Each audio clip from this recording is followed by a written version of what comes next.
હા શું કરો છો વિશાલ અત્યારે તેમાં ઝોલા છે ને ખાવ છો એની પણ આ કરો છો હું તમે આ શું લીધું ખમણ સોંધું છું એટલે એટલે ભૂકો કરું છું ખમણનો કેમ બટકા ન ભાવે એટલે બટકા જ ખાવાના હોય હે ઓય આગળ ગાડી આવેલી જાય ક્યાં રહો ઘરે ભૂગી આ રિક્ષા રોય બોલે અહીંયા ધ્યાન દો ને ખમણ હતો એમને આ ખમણમાં ભેગી સેવ કેમ આવી ખાવા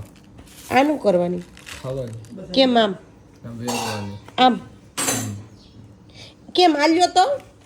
ઓય લ્યો ને કેમ આમ વેરવાની હું વેચ દઉં જો આમ આમ હોય ને આમ એટલે વધાવવાનું નથી એને આમ અને વધાવવાનું વાહ હું ટચક્યા ફૂટા આવો મિત્રો બધા જ ખમણ ખાવાના મારા માર્મિક ભાઈ જો સેવ વેરો આવી ગયા છે બોલાવો ને બધાને ખાવા હા બોલો થઈ જાય ને તો આવી જજો બધા ખમણ ખાવા